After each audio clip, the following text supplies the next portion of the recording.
Hello and welcome live from New Delhi. You're watching DD India Live. I'm Gautam Roy and coming up in the next 30 minutes. Russian President Vladimir Putin's top foreign aide effectively dismisses the proposed 30-day ceasefire agreed between the US and Ukraine even as Trump's envoy reaches Moscow for talks.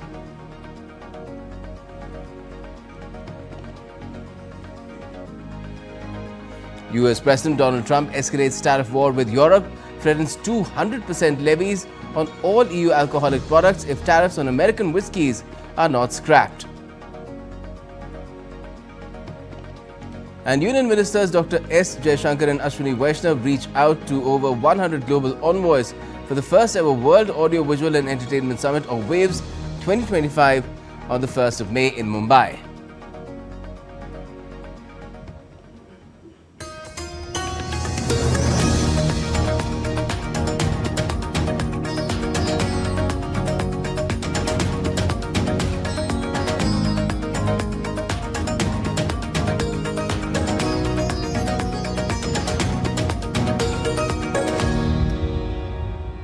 First up, US Special Envoy Steve Witkoff is in Moscow for talks on a possible ceasefire between Russia and Ukraine as Washington seeks to present its plan for a 30-day truce. This visit is happening as Russia has expressed readiness for talks, with Foreign Ministry spokeswoman Maria Zakharova confirming possible contacts on Thursday. For our part, we will be ready to discuss the initiatives outlined there during future contacts with the American side. I can also say that such contacts are possible today, and we will definitely inform you of their results, depending on the specifics that we have.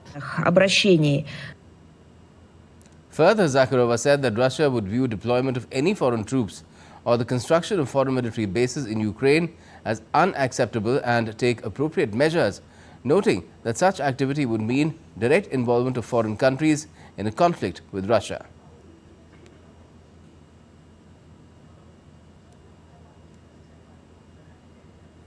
And at the same time, Russian President Putin's top foreign policy aide has said on Thursday that he informed Washington that the US proposal for a 30-day ceasefire in Ukraine would merely provide Kyiv's forces a temporary respite.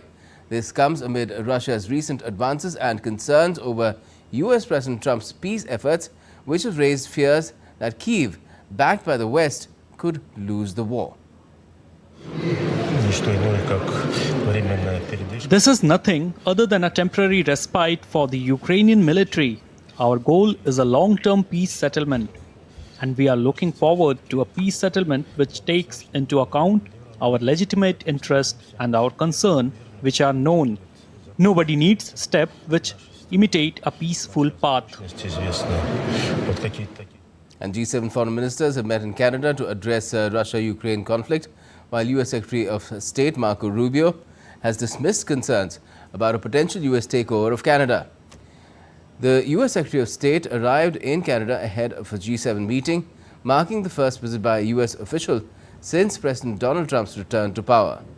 Rubio emphasized that the meeting will prioritize pressing global issues such as the Ukraine conflict rather than addressing Trump's contentious remarks about annexing Canada.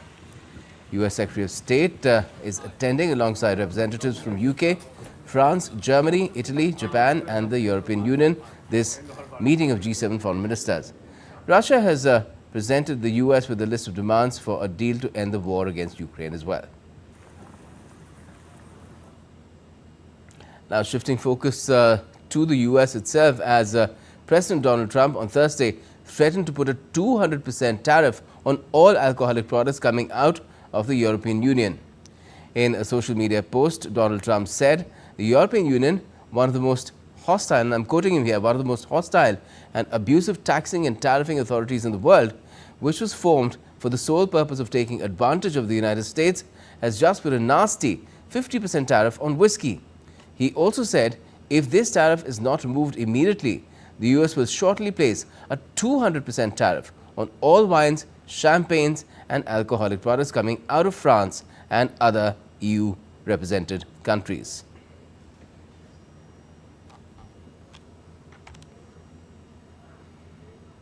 Now, the global trade war continues to escalate as Donald Trump has threatened further tariffs on European Union goods after the EU said it will impose counter tariffs on 26 billion euros worth of US goods from next month, while Canada has said it will impose 29.8 billion Canadian dollars in retaliatory tariffs on the United States effective Thursday.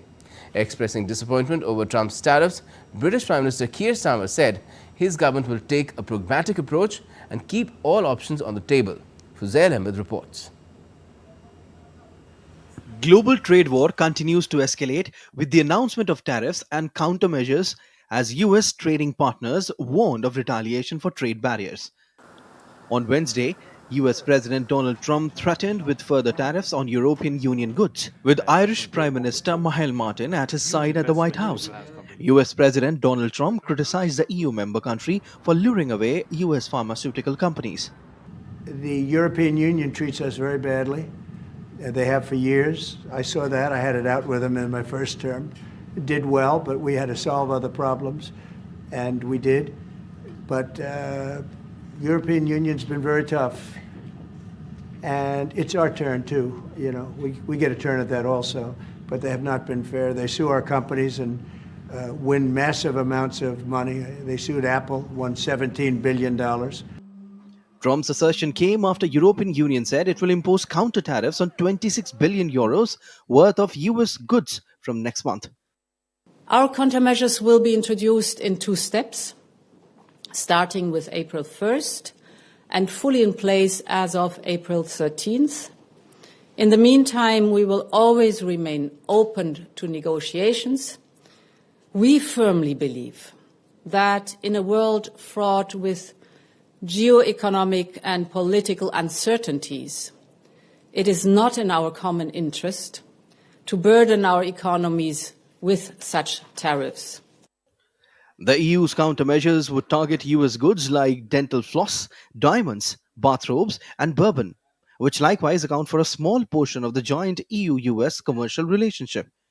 British Prime Minister Keir Starmer expressed his disappointment over Trump's latest tariffs, but added his government will take a pragmatic approach and keep all options on the table. On the question of tariffs, obviously, like everybody else, I'm disappointed to see global tariffs in relation to steel and aluminium. But we will take a pragmatic approach. We are, as he knows, negotiating an economic deal which covers and will include tariffs if we succeed, but we will keep all options on the table. Canada too announced reciprocal tariffs on US imported goods. I am announcing that the Government of Canada, following a dollar-for-dollar approach, will be imposing 25% reciprocal tariffs on an additional $29.8 billion of imports from the United States. Mexican President Claudia Sheinbaum said her country will not immediately retaliate against steel and aluminium tariffs imposed by Trump, adding she will wait until April 12th.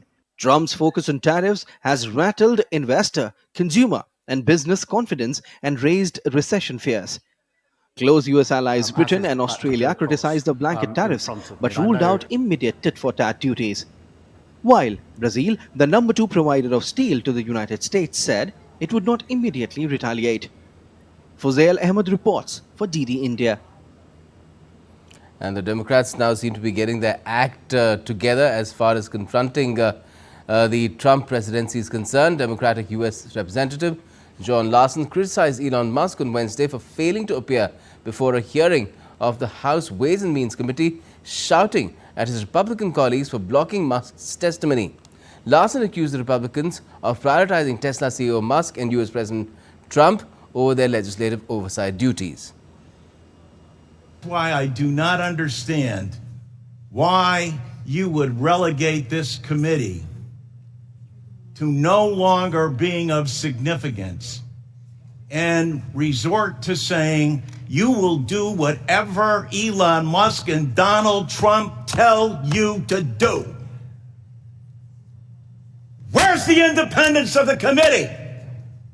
Where's the legislature? We're an equal branch of government.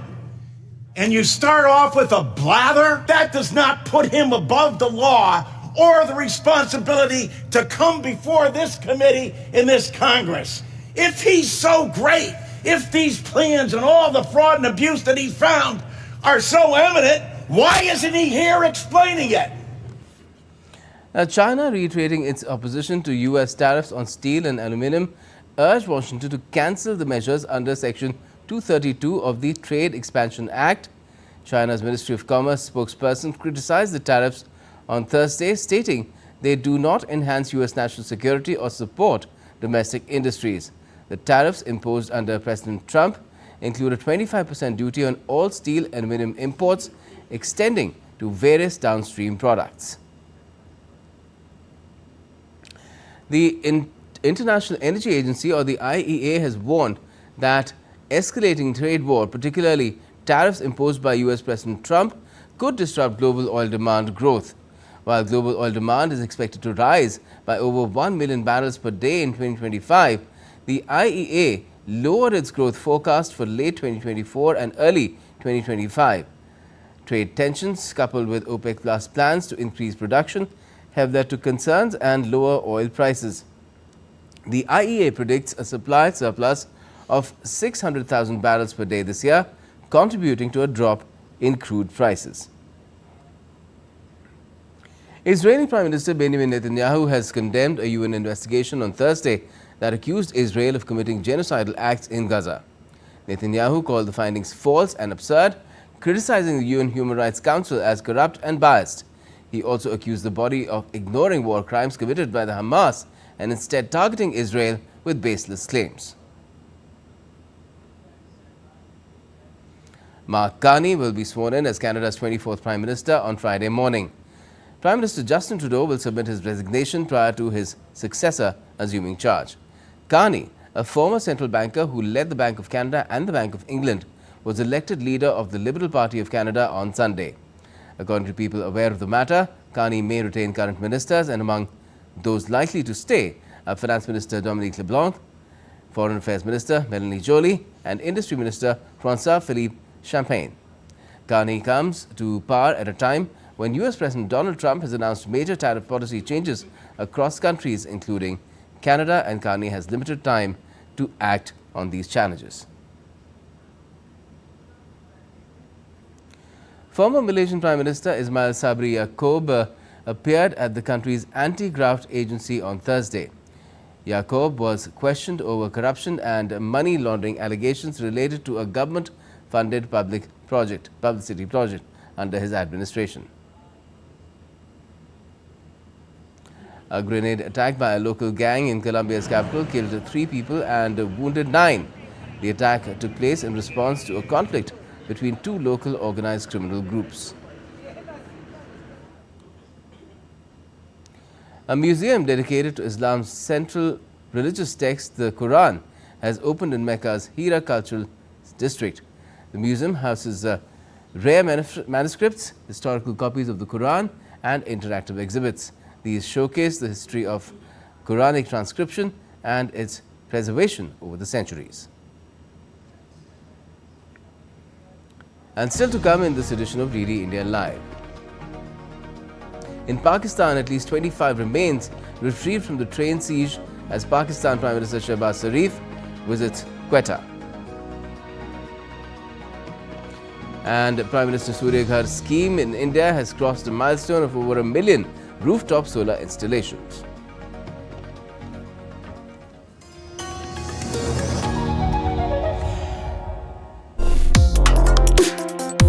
Complex issues, hidden agendas, twists and turns, strategic games. We think all dots are linked, we just need to connect them. Join me every week as I connect the dots to unravel hidden designs in statecraft, mysteries, and decode issues that matter to you. Watch Connecting the Dots with me at these times on DD India.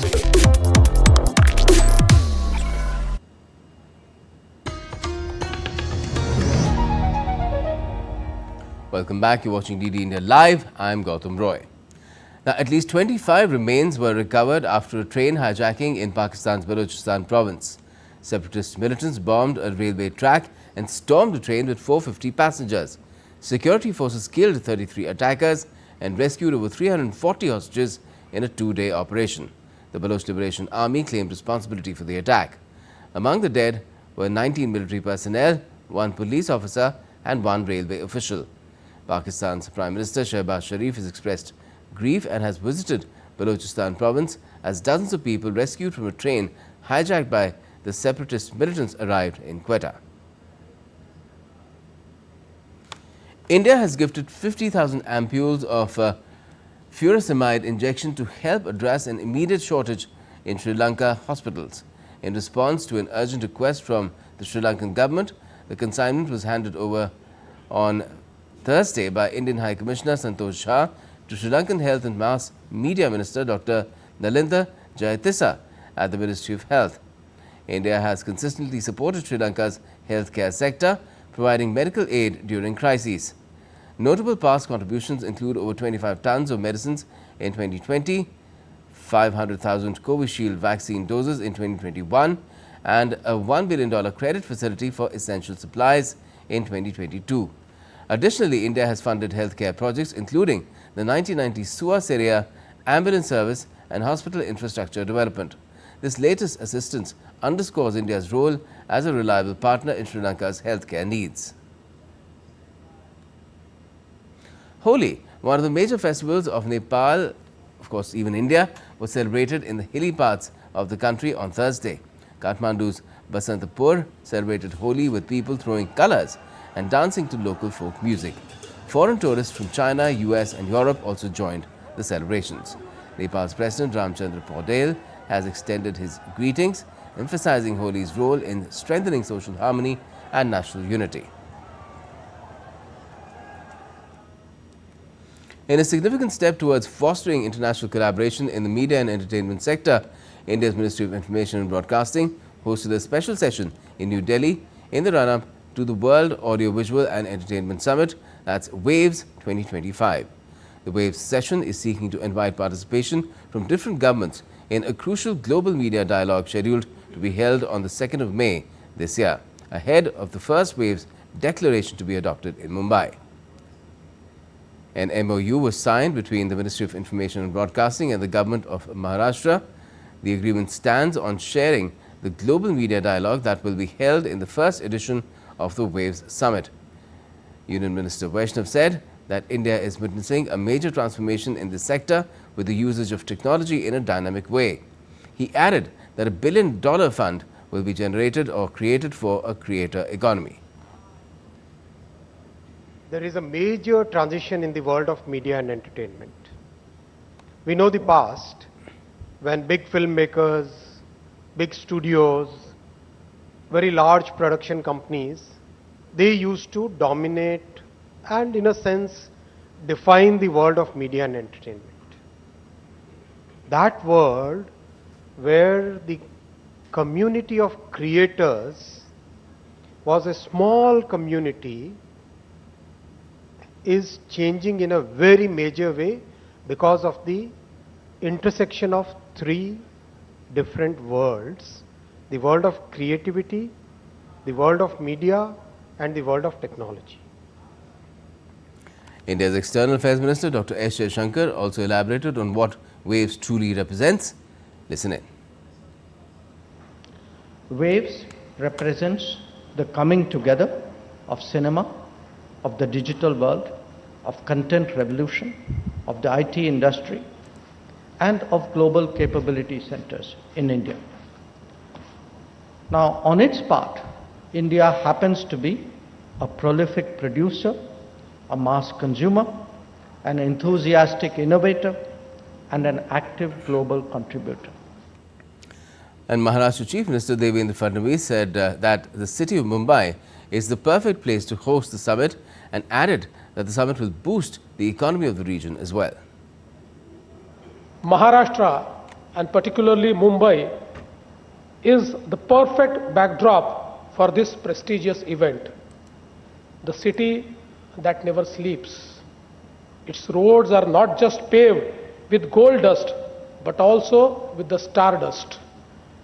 Mumbai is also the financial, commercial and entertainment capital of India.